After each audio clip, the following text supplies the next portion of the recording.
Hello, welcome to this video. Today, we will talk about a quick overview of Richard Mayer's 12 multimedia principles. My name is Rubi Valdez Orozco. I have been an educator for 5 years, and I am currently an ESL teacher in the elementary level. I just started my graduate career in the Educational Technology Masters. Do you know how to correctly implement Mayer's principles into your multimedia lessons? In today's video, I will show you some examples on how these principles have been applied and the main idea of each one of them. The multimedia principle says that words and pictures or visuals are better than just words by themselves. The spatial contiguity principle says that visuals and words are better together in the same slide than farther apart. Closeness is key.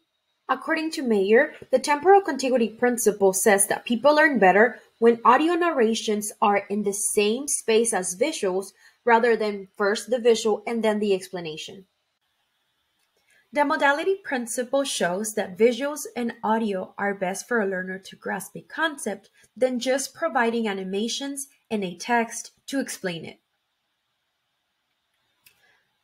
The redundancy principle states that visuals and audio work better when a person needs to learn a concept than having visuals, text, and audio.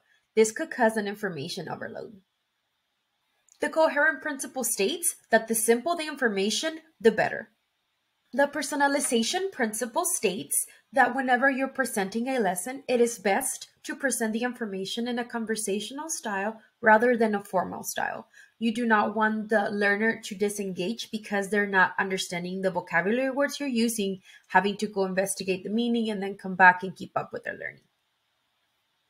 The voice principle says that when learners are listening to the lessons, it is best to present the information with a human voice rather than a robotic or machine voice. Some examples could be Siri or Alexa. The image principle, according to Mayer, says that there is not really a difference for the learner to have the speaker's image in the presentation or not. An animated character can also be useful to explain the presentation. In the segmenting principle, as its name says, it is best for the learner to be able to go back and forth as they need in the lesson instead of having to go in the instructor's space.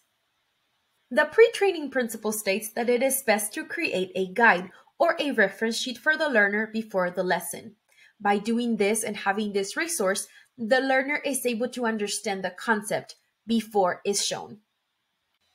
Lastly, the signaling principle tells us that it's important to high point the keywords and feature the important topics so the learner can follow and pay attention to the important concepts being presented. Here's a diagram of Richard Mayer's 12 multimedia principles that we covered today. The main takeaways of this video are the explanation of each one of the principles and how they actually look applied in the lesson. Don't be afraid of implementing your principles. Thank you for watching my video. I hope you're leaving today with a little bit more understanding of today's topic.